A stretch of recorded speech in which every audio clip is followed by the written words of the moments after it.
ठीक आहे, तर आज आपण डिसीजेस ऑफ बाजरा बघूया. त्याच्यामध्ये तुमच्या सिलेबसनुसार डाउनी मिल्ड्यू ऑफ बाजरा आणि अर्गॉट ऑफ बाजरा. तर सुरुवातीला आपण याच्यामध्ये जो डाउनी मिल्ड्यू जो आहे त्याच्यापासून सुरुवात करूया. तर याचे सिम्पटम्स बघा, त्याच्यामध्ये वेगवेगळ्या प्रकारचे सिम्पटम्स असतात. फर्स्ट स्टेज आहे त्याच्यामध्ये क्लोरोसिस आणि डाउनी फेज म्हणून जे असते, त्याच्यामध्ये बघा appearance of chlorosis in seedling stage. म्हणजे काय होते, तुमचं जे सीडलिंग स्टेज ज्यावेळेस प्लांटचे असते, त्या क्रॉपचे असते, त्या स्टेजमध्येच क्लोरोसिस दिसते पूर्णपणे. तुम्हाला ती लीव्ह जी आहे त्याच्यामध्ये क्लोरोसिस झालेली दिसेल. त्याचबरोबर corresponding lower surface bears white downy growth of the fungus. आता आपण आतापर्यंत बघत आलोय की जेवढे काही डाउनी मिल्ड्यू आहेत त्याच्यामध्ये फंगसची ग्रोथ जी आहे ती पानाच्या खालच्या बाजूने किंवा मायसिलियमची जी ग्रोथ आहे ती पानाच्या खालच्या बाजूने होत असते, त्यामुळेच आपण त्याला डाउनी मिल्ड्यू असं म्हणतो. The downy growth consists of sporangiosپورस and sporangia. ठीक आहे. आता याच्यामध्ये सगळ्यात महत्वाचं काय, तर ज्या स्पोरेंजिया किंवा स्पोरेंजियोस्पोर्स जे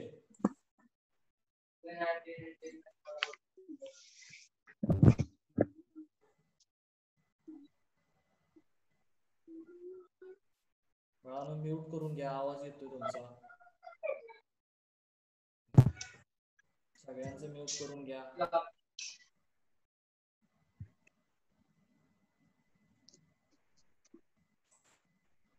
48 नंबर कोण आहे?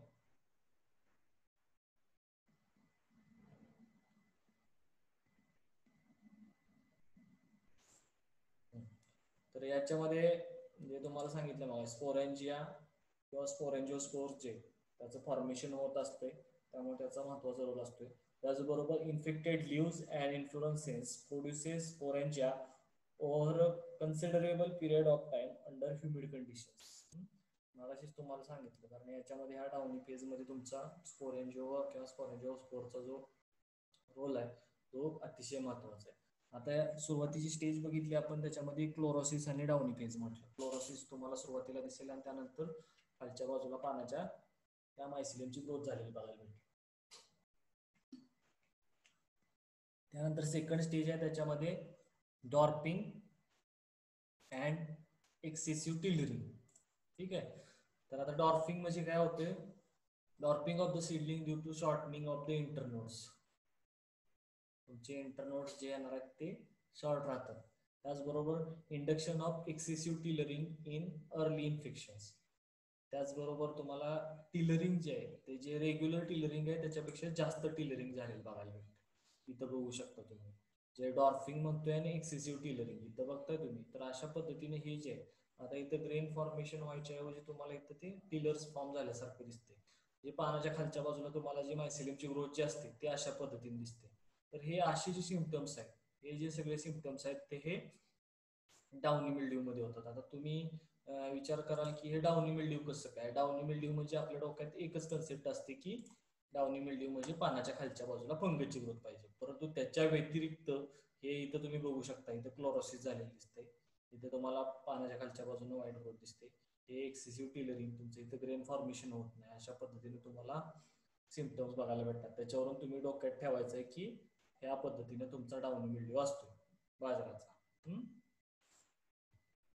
त्यानंतर थर्ड स्टेज येते त्याच्यामध्ये ग्रीन इयर और विचेस ब्रूम स्टेज. मागाशी जे दाखवलं तुम्हाला, जे तुमचे ग्रेन्स फॉर्मेशन होतात त्याच्याऐवजी तुम्हाला तिथे ग्रीन इयर्स दिसतात, त्याला विचेस ब्रूम असं सुद्धा म्हटलं जातं. The inflorescences of the infected plants get completely or partially transformed into leafy structures giving the typical symptoms of green ear or witch's brew. म्हणजे एखादा झाडू जसा असतो त्या पद्धतीने ते तुम्हाला दिसतात, त्यामुळे त्याला विचेस ब्रूम असं सुद्धा म्हटलं जातं. आणि जे ग्रेन फॉर्मेशन जे आहे ते पूर्णपणे थांबलेलं असतं तिथं. ठीक आहे.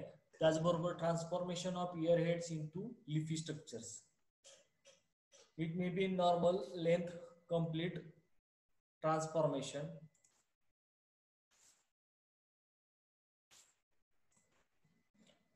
normal length partial transformation of the lower half to leafy structures, and reduce length, complete transformation into leafy structures without bearing any grains. म्हणजे हे वेगवेगळ्या प्रकारचे तुम्हाला अशा पद्धतीने सिम्पटम जे आहेत ते तिथं बघायला भेटतात. म्हणजे जे मला सांगितलं ग्रीन इयर मध्ये असेल तर अशा पद्धतीने तुम्हाला क्लोरोसिस आणि डाउनी फेज जे आहे त्याचबरोबर तुमचं ग्रीन इयर किंवा विचेस ब्लूम अशा पद्धतीने तुम्हाला याच्यामध्ये जे सिम्पटम्स आहेत ते बघायला भेटतात. आता हा याचा जो कॉझल ऑर्गॅनिझम जो आहे हे इथं बघू शकता तुम्ही हे पिक्चरमध्ये. तर हे जे सिम्पटम्स सगळे दिसत आहेत हे दुसरं काय नसून तर हे डाउनी मिल्ड्यू ऑफ बाजरा आहे. त्यानंतर infection converts the various floral parts, whereas blooms, stamens, pistils into green linear leafy structures of variable length. After chlorosis, downy and witchy bloom stage, tissues dries and necrosis begins, and the dry necrotic tissues contain masses of oospores. आता इथं बघा परत तुम्हाला काय म्हटलं जिथे chlorosis होतं किंवा डाउनी फेज दिसते हा तर त्यामध्ये तुम्हाला जे एकदा ते इन्फेक्शन झालं की तिथे नेक्रोसिस होते आणि नेक्रोसिस झालं की तुम्हाला त्या नेक्रोसिस झालेल्या टिश्यूज मध्ये ऊस्पोर जे आहेत ते ऊस्पोर्स फॉर्म झालेले दिसतील.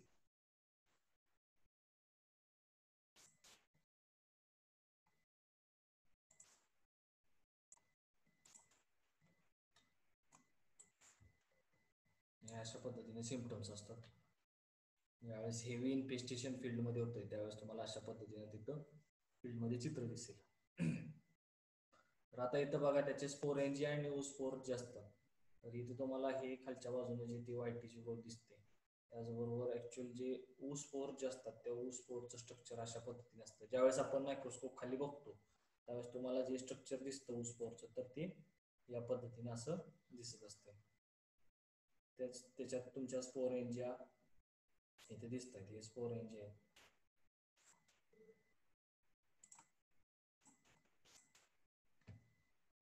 हे त्याचे तुमचे डिसीज सायकल जे आहे म्हणजे जे तुमचे इन्फेक्टेड प्लांट असेल त्याच्यापासून स्पोरेंजिया अशा प्रोड्यूस होतात. त्यापासून स्पोर्स तुमचे म्हणजे सुरुवातीला इन्फेक्शन झालं की तर स्पोरेंजिया फॉर्म होणार त्या प्लांटमध्ये. त्यानंतर तेव्हा ड्राय झालं नेक्रोसिस झाले त्याच्यामध्ये ऊस्पोर्स होत असतात. त्याच पिरियडमध्ये तुमचे झूस्पोर रिलीज होत असतात. त्यानंतर हे तुमचं ऊस्पोरचं ऍक्च्युअल स्ट्रक्चर ऊस्पोर जर्मिनेट होतात. जर्मिनेट होऊन नंतर तुमचं परत प्रायमरी इन्फेक्शन स्टार्ट होत असतं. त्यामुळे आपण प्रायमरी इन्फेक्शन सोर्स म्हणतो त्याला ऊस्पोर्स. आता याचं कॉझल ऑर्गॅनिझम जो आहे तो स्क्लेरोस्पोरा ग्रामिनिकोला. आता याच्या इटिओलॉजी मध्ये बघा the vegetative thallus, the mycelium is systemic, asepted and intercellular. आपण बघितलेलं आहे ज्यावेळेस तुमचे मायसिलियम ज्यावेळेस स्टडी करत होतो त्याचे थॅलस म्हणजे काय व्हेजिटेटिव्ह थॅलस म्हणजे काय तर हा मायसिलियम जो आहे तो ओसेप्टेड असतो त्याचबरोबर इंटरसेल्युलर असतो.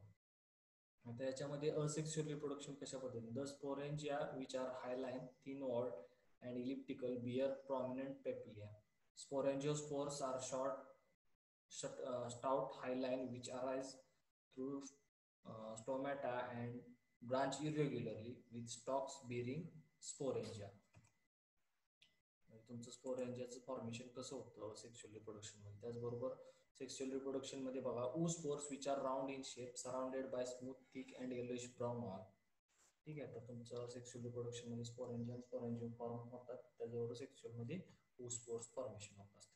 ते त्याचं पिक्चर आहे तर तुम्हाला अशा पद्धतीने मायक्रोस्कोप मध्ये oospores दिसतात. ठीक आहे. आता याचं प्रिडिपोजिशन बघा काय होते व्हेरी हाय ह्युमिडिटी म्हणजे तुमची 90% ह्युमिडिटी जर असेल त्याचबरोबर पाण्यावरती जर तुमचं दव असेल तो सिच्युएशन जे आहे ती फेवर करत असते. त्याचबरोबर टेम्परेचर ज्यावेळेस 18 ते 25 डिग्री सेल्सिअस असते ते टेम्परेचर सुद्धा तुम्हाला या डिसीज फॉर्मेशनसाठी फेवरेबल करत असते. आता याचं परपेशिशन कसं होतं बघा. अरे बाळानो म्यूट करा. तुमचं लक्ष किती असते ते माहिती आहे मला. आता हे जे प्रायमरी इन्फेक्शन जे आहे त्याच्यामध्ये बघा spores from soil which remain viable for 5 years or longer.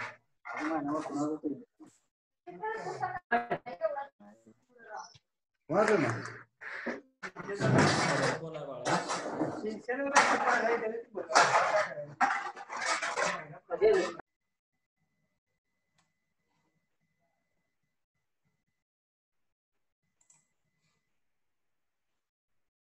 तर तुमचं प्रायमरी इन्फेक्शन जे आहे ते ऊसपोर्स थ्रू होत असते आणि ते ऊसपोर्स जे आहे ते 5 वर्षापर्यंत तुमच्या सॉइलमध्ये वायबल राहू शकतात. त्याचबरोबर दुसरा सोर्स काय असेल प्रायमरी इन्फेक्शनचा, तर ते dormant mycelium. Dormant mycelium carried by embryo of the infected seed. तुमचे इन्फेक्टेड सीड जे असतात त्याच्याबरोबर ते तुमचा जो डॉर्मंट मायसिलियम आहे तो जात असतोय. तुमचं जे काय मायसिलियम असेल तर त्या सीड्स बरोबर जातो, म्हणजे ते प्रायमरी सोर्सचं काम करत असतं. आता सेकंडरी इन्फेक्शन जे आहे ते काय होणार आहे, मगाशी आपण बघितली सायकल, त्याच्यामध्ये बघितलं secondary spread is through sporangia produce during rainy season. म्हणजे ज्यावेळेस तुमचं रेनी सीझन स्टार्ट होतो त्या रेनी सीझन मध्ये तुमचे स्पोरेंजा प्रोड्यूस करतात ते, आणि त्या थ्रू त्याचं इन्फेक्शन जे आहे ते होत असतं. आता याच्या मॅनेजमेंटसाठी बघा, सीड ट्रीटमेंट विथ मेटॅलॅक्सिल. आता हे ओस्पोर्स आहेत किंवा सिस्टेमिक, तुम्हाला याची सीड ट्रीटमेंट करणं गरजेचं आहे, कारण हा सिस्टेमिक डिसीज असल्यामुळं त्याच्यासाठी जे सिस्टेमिक फंजिसाइड्स आहेत त्याचा वापर करणं गरजेचं आहे. त्यामुळे सीड ट्रीटमेंट करत असताना त्याला मेटॅलॅक्झिलची सीड ट्रीटमेंट करणं गरजेचं आहे. किंवा जर स्प्रे घ्यायचा असेल तर मेटॅलॅक्झिल प्लस मँकोझेब याचा स्प्रे घेतला पाहिजे तुम्हाला. सोईंग झाल्यानंतर 20 दिवसानंतर तुमचा स्प्रे घेणं हा गरजेचा आहे. त्याचबरोबर अडॉप्टिंग क्रॉप रोटेशन, त्याचबरोबर त्यासाठी रेझिस्टन्स व्हरायटीच्या वेगवेगळ्या दिलेल्या आहेत, त्या रेझिस्टन्स व्हरायटीज आपल्याला यूज करणं गरजेचं आहे. त्यानंतर नेक्स्ट डिसीज आहे तो म्हणजे अर्गॉट ऑफ बाजरा. आता याचे सिम्पटम्स बघा. The disease occurs only at the time of flowering. काय म्हटलं इथं, फ्लावरिंग स्टेजमध्येच तुमचा हा अर्गॉट डिसीज जो आहे तो दिसत असतोय. Small droplets of pinkish or light honey colored dew-like substance exudes from infected spikelets known as honeydew stage. ठीक आहे, म्हणजे तुमचं जे काय म्हणतात चिकटा म्हणतात ना, चिकटा मराठीमध्ये, तो चिकट्यातला प्रकार जो आहे त्या पद्धतीने हा हनीड्यू सबस्टन्स जो आहे तुमचा दिसत असतोय. Later these droplets become darker oils and cover larger areas of the inflorescence. म्हणजे सुरुवातीला थोड्या प्रमाणामध्ये दिसते आणि नंतर ते वाढत जाते. In advanced stage, small dark brown sclerotia can be seen projected from between the glumes. तिथंच तुमचं स्क्लेरोशिया फॉर्मेशन होत असते. These sclerotia replaced by ovary or grain and are hard and woody. त्यानंतर त्या हार्ड होतात. These sclerotia contain several alkaloids responsible for ergot poisoning in animal known as ergotoxin or ergotin. म्हणजे ते जर आपण जनावरांना खायला घातलं तर त्याच्यामध्ये तुमचं अर्गोटिन असते किंवा अर्गोटॉक्झिन असते, त्यामुळे ते म्हणजे जर तिथं स्क्लेरोशिया फॉर्म झालेल्या असतील त्याच्यात तर ते तुम्हाला पॉयझनस, तुमच्या जनावरांसाठी हे पॉयझनस होऊ शकते. हे इथं तुम्ही बघू शकता, मागापासून जे सांगतोय तुम्हाला, तर अशा पद्धतीने जे हनीड्यू स्टेज आपण म्हणतोय तेव्हा हे जे इथं आहे तुम्ही हे स्क्लेरोशिया फॉर्म झालेले बघू शकता. अशा पद्धतीने तुम्हाला हे जे अर्गॉट जे सिम्पटम्स आहेत ते अर्गॉट अशा पद्धतीने तुम्हाला आयडेंटिफाय करता येईल. आता याचा कॉझल ऑर्गॅनिझम जो आहे तो क्लॅव्हिसेट्स फ्युजिफॉर्मिस. तर याचा मायसिलियम जो असतोय तो सेप्टेड असतोय, कोनिडिओफोर्स प्रोड्यूस करतोय. त्याचबरोबर कोनिडे जे असतात त्या ओव्हल शेपमध्ये असतात. This is observed in honeydew stage. The conidia are released after maturity and germinate by germ dew. Under adverse condition, the mycelium form a thick, hard, compact mass known as sclerosium. ठीक आहे, ज्या स्क्लेरोशिया ज्या आहेत त्या तुमच्या hard आणि compact असतात. म्हणजे जसं तुम्हाला सांगितलेलं होतं मी, स्क्लेरोशियम रोल्प्सी सांगितलेलं आहे. म्हणजे ज्या स्क्लेरोशिया फॉर्म होत असतात, म्हणजे जसे मोहरीचे दाणे असतात त्या पद्धतीने तुमच्या ह्या स्क्लेरोशिया ज्या आहेत त्या हार्ड आणि कॉम्पॅक्ट असतात. स्क्लेरोशिया germinate when the conditions are favorable and produce stroma containing पेरिथिसिया. आता याच्यामध्ये पेरिथिसिया फॉर्म होत असतात. त्याचबरोबर ascospores slender hyaline filiform and germinate by germ tubes. आस्कोस्पोरचं फॉर्मेशन सुद्धा ह्या ऑर्गॉट डिसीज मध्ये होत असतं. आता ह्याचं जे परपेच्युएशन जे आहे, त्याचं प्रायमरी इन्फेक्शन जे आहे ते आस्कोस्पोर्स थ्रू होत असते. By ascospores produce by germinating of sclerotia in the soil, and secondary infection through by means of conidia carried by wind and by insect attacked by honeydew secretion. म्हणजे तुमचं primary source काय असणार आहे, तुमच्या ज्या आस्कोस्पोर ज्या स्क्लेरोशिया फॉर्म झाले असतात सॉइल मध्ये, तो प्रायमरी सोर्स. आणि सेकंडरी स्पोर्स असेल काय, तुमच्या ज्या कोनिडिया ज्या आहेत त्या तुमच्या इन्सेक्ट किंवा हवी थ्रू ज्या आहेत त्या एका ठिकाणाहून दुसऱ्या ठिकाणी जातात, तो सेकंडरी सोर्स राहणार. आता याच्या मॅनेजमेंटसाठी काय केलं पाहिजे, जे काही इन्फेक्टेड इयरहेड्स असतील ते कलेक्ट करून डिस्ट्रॉय केले पाहिजेत.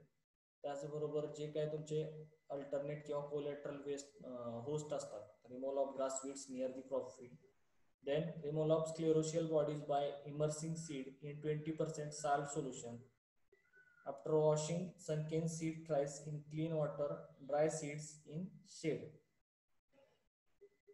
आता इथं तुम्हाला साल्ट सोल्युशनची ट्रीटमेंट करायची आहे, म्हणजे 20% मिठाचं द्रावण तयार करायचं आहे. त्या द्रावणामध्ये तुम्हाला ते तुमचं जे सीड्स आहेत ते सीड्स डीप करायचे आहेत.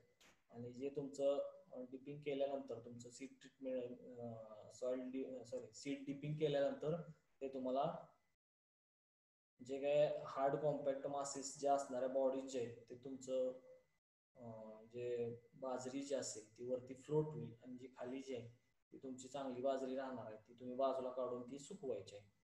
देन त्याच्यावरती तुम्हाला जर क्रॉपमध्ये जर स्प्रे घ्यायचा असेल तर त्यासाठी कॅप्टन किंवा झायरमचा जो आहे तो 0.2%चा तुम्हाला आठवड्याच्या अंतराने फ्लॉवरिंग स्टेजमध्ये तो स्प्रे घेणं गरजेचं आहे. तर इथे तुम्ही ते बघू शकताय, जे तुमचे युरिडियल पुस्ट्यूल्स असतात किंवा टिलेटिया जे आहेत ते तुम्ही इथं या स्टेजमध्ये बघू शकता. तर हे ऍक्च्युली तुमचं रस्ट चालेलं आहे. आता स्मॉट मध्ये बघा, smut of bajra. This disease become apparent at the time of grain setting. कारण ज्यावेळेस ग्रेन फॉर्मेशन होतं त्या ग्रेन मध्येच ती ब्लॅकिश पावडर होत असते, आणि तोच मेजर किंवा सिव्हिअर आपण फॉर्म मानला जातो या डिसीज मध्ये. The pathogen infect the florets and transform them into large plump of sori containing black spore masses. Sori are oval or pear-shaped and project clearly beyond the glooms and may be 1.5 to twice diameter of the normal grains. तुमच्या normal grains पेक्षा तुमचे याची size जी आहे ती वेगळी दिसते आणि ते इझिली आयडेंटिफाय होऊ शकतो. The top of the sorus is bluntly rounded to conical. तेवढं तुम्हाला बघायची गरज पडणार नाही, हात लावला तरी तुमच्या हाताला काळी पावडर लागून येते. When young, the soris are larger and greener than the main infected developing seeds, and they remain green when the normal seeds become creamy or gray colored. म्हणजे तुम्हाला कलरचं सुद्धा डिफरन्शिएशन जे आहे ते तिथं दिसणार आहे. As the sori mature, they become dark brown and are easily broken. नंतर ते इझिली ब्रोक होत असतात. आता इथं बघा तुम्हाला दिसेल हे ब्लॅक कलरची पावडर जी आहे ते अशा पद्धतीनं तुमच्या ह्या स्मट डिसीज मध्ये फॉर्म होत असते. इथं बघा हे ग्रेन्स जे आहेत ते अशा पद्धतीनं, ठीक आहे. इथं बघा या फोटोमध्ये आता कॉझल ऑर्गॅनिझम जो आहे तो याचा कॉझल ऑर्गॅनिझम स्मट ऑफ बाजराचा टॉलिस्पोरियम पेनिसिलिरिस. त्याची इटिओलॉजी आहे त्यामध्ये बघा, primary inoculum the spore balls that have fallen to the field soil, the germinate at the time of year formation in the next season. Sporidia are carried with wind currents and lodge on the floral axis, and local infection take place.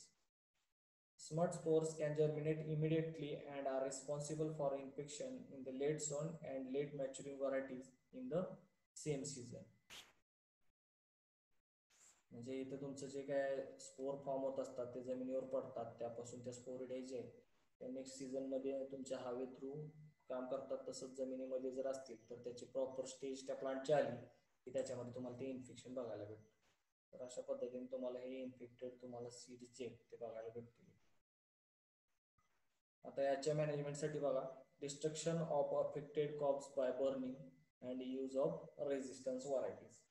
तर तुम्ही ह्या वेगवेगळ्या resistance varieties जर use केल्या तर तुम्हाला हा disease control करता येऊ शकतो. तर याच्यामध्ये हे 3च डिसीज माझ्या अंदाजानं महत्वाचे आहेत. पोस्टमॉर्ट तर तुमच्या सिलेबसमध्येच नाही आहे. तुमचा डाउनी मिल्ड्यू आणि जो आर्बॉट डिसीज आहे, हे 2च डिसीज याच्यामध्ये महत्वाचे डिसीज आहे. तर तुम्हाला काही शंका असेल तर विचारा. आजच्यासाठी एवढंच.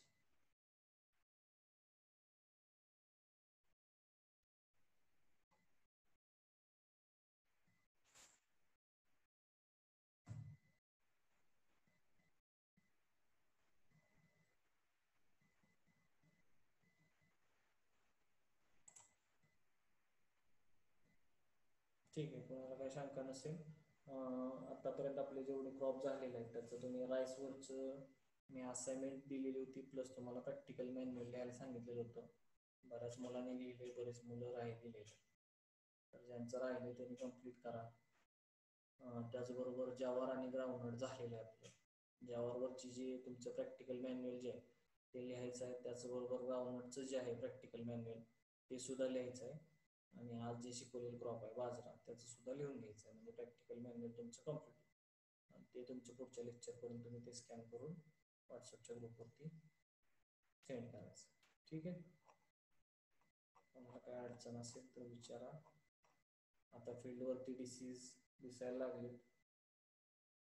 तुमचा जो ग्राउंडनटवरचा टिक्का जो आहे अर्ली स्टेजमधला टिक्का दिसायला लागला आहे.